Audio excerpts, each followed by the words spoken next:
Hey guys, my name is Matsumo, and with the new season of Rainbow Six Siege, Ubisoft is really shaking things up. With the brand new attachment system, they're adjusting a lot of the operators across the board, and the result of this is that hopefully, not only will this be one of the more refreshing seasons that we've experienced in quite some time, but it also means some of the stronger characters that we've grown to expect to be at the top are no longer going to be as impactful.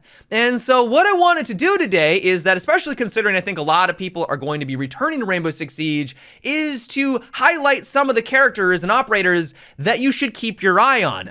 I have a suspicion that many of the operators that you've been writing off for a while because they just weren't really all that great are now going to be much more appealing. Before we get into that though, I did want to quickly mention that there is going to be a battle pass at the start of Season of Shadow Legacy. Ubisoft was kind enough to sponsor today's video, and one of the things that they wanted me to let you know is that this will be available from September 10th to October 19th, and that this is going to be one of the biggest battle passes that we've seen to date. One of the biggest criticisms that people have had about the previous ones is that there just really wasn't a whole lot of content in them, and that is clearly something that they're trying to remedy. For me personally, the ones that I'm most impressed by has to be the Vigil Sledge and Fuse headgear. I gotta admit, they look pretty incredible, and so if you would like to pick this up yourself, there will be a link down below, or if you just want to go the free route, there is going to be free content if you just play normally. Without further ado though, the first operator that I think is going to see a lot more play this next season is CanCan. Now you might be thinking to yourself, why CanCan? Well, it comes down to two different reasons. The first one is that he is now going to have access to the 1.5 times optic. I honestly think that this is going to be the preferred optic of choice on defense now, not only because many of the characters on defense no longer have access to ACOGs anymore, it's basically just been removed entirely, but it also is that nice middle ground where you can excel up close because it doesn't have too much of a magnification, but it gives you that bit of a zoom to allow you to excel further at those distances, which obviously is something that CanCan really didn't have access to before. The second reason, and more importantly, is the new pool reinforcement system that they're introducing. If you're not aware, with this new season, you're no longer going to have 2 reinforcements per operator. It's now going to be 10 total for the defensive team. And so what this means is that Rook can place down his plates at the start of a round, and then he himself can reinforce 10 walls by his lonesome. He doesn't need any assistance whatsoever. And so what this means for CanCan players is that you don't need to spend the time reinforcing walls anymore. You can have one of your teammates just pick up the slack while you're off putting your gadgets in sneaky spots around the map that offense isn't going to be expecting. This has been kind of one of the biggest issues with CanCan, is that there's just so many things that you need to do at the beginning of a round. Placing your gadgets in those prime locations can be quite challenging within that limited time constraints. That's no longer going to be an issue. The next operator that I think is going to be a no-brainer this next season is Waimai. Now, admittedly, he has always been a strong choice, but he's always played second when it comes to Jaeger, but I think that might be changing a little bit, at least for some players, and that comes down to, once again, the 1.5 times optic. I don't think that Jaeger is really going to be going anywhere. He's always going to be a fantastic choice for defense simply because of his gadget and his primary weapon, but he doesn't have access to the 1.5 times optic, while Waimai does. He really is going to be the complete package and the perfect defender. He has basically everything. He's got the deployable shield, which is admittedly one of the strongest gadgets in the game right now. You then defend said deployable shield from any throwable devices with his gadget, so they can't even get rid of it if you're in a long hallway. If you don't want to use that strategy, you can always use the motion sensors, and then to top it all off, he also has the precision of a higher optic and the 1.5. Like, there is really no weakness there. And so once again, I don't think that Jaeger is necessarily going to all of a sudden become useless. I do think that there's now going to be a much harder choice when it comes to these two operators, and I think more people are finally going to start gravitating towards Waimai. I also feel like Kade is going to be way more impactful this next season.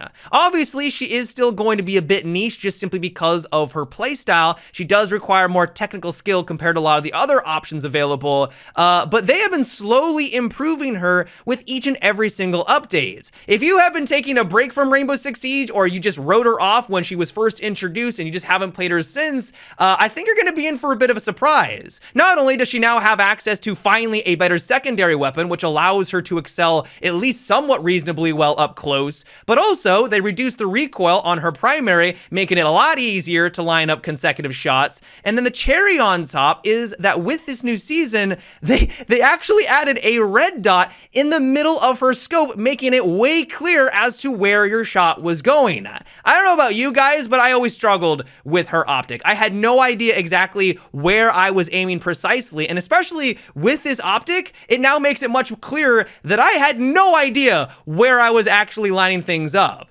And so if you're someone like me who always struggled with that optic, this is a very welcome change. The final reason why I think that people are now going to consider her more often is that Thatcher got a pretty big nerf with his updates. He is no longer going to be able to outright take out gadgets anymore with his EMP nade. He now only has the ability to disable the other gadgets around the map for 15 seconds. And so that bandit battery or that mute jammer behind that reinforced wall, you're now gonna have to coordinate really well with your thermite at all times if you do want to get through that obstacle. You can't just throw your gadget at the start of a round, take care of a bunch of the goos and the Ella gadgets that were in the doorway. You now have to coordinate a lot more with your other teammates if you do want to be successful.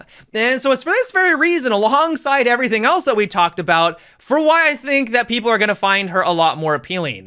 We're going to have to wait and see how the dynamic shifts throughout the season, but I'm really crossing my fingers that she's going to be at a place where she feels like she is that alternative that she was always meant to be when it comes to Thatcher. The next operator that I think you should take a look at is Lion. Now, if you're worried that there's going to be a Lion meta like what we had when he was first introduced, don't worry. I don't think it's going to be to that extent. But the reason why at least I think you should give him a shot again is that he is going to have access to the secondary hard breaching gadgets. This is really going to open up a lot more possibilities and flexibility for the offensive team to approach different situations. Not only is it going to give you a backup, because how many times has your Thermite or Habana gotten taken out at the start of a round and you literally have no way of getting through reinforced wall? The secondary gadget is now going to give you that other option, but also he comes with his own primary gadget. And so if all you needed to do was open up one single hole in a wall, or you wanted to get through a single hatch, let's say like on bar in particular,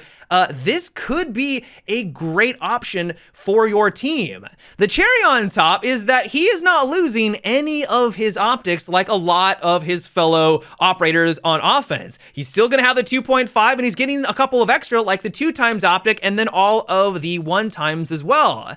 And so I have a feeling that Lion is going to have a lot more versatility with this season. Not many operators on offense are getting access to that secondary gadget, and I think this is Ubisoft's way at trying to elevate them and make them a more appealing option, and I think that they're going to be somewhat successful when it comes to this character. The final operator that I want to recommend is Kade. I don't know why I have a special place in my heart for this guy, but I don't think that he gets enough credit, and I think with this new season, the fact that his AUG is now going to have a 1.5x optic, hopefully you've kind of noticed the theme here. That optic in particular, I think is going to be a game changer for a lot of the characters. And so one of the things I recommend is just experiment with this new season.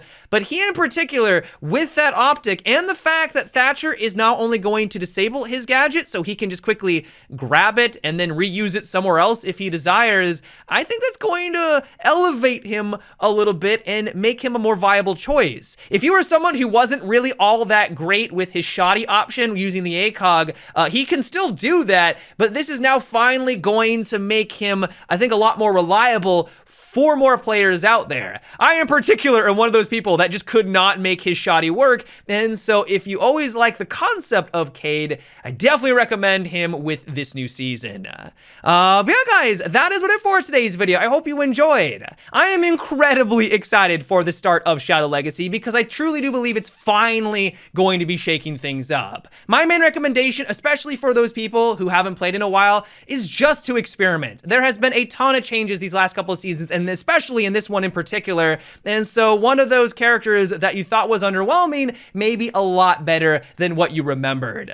Before I go though, this video is once again sponsored by Ubisoft. If you would like to pick up the Battle Pass yourself, which is going to be spanning from September 10th to October 19th, you can find all of that information down below in the description. But yeah guys, until next time, have a good one and take it easy.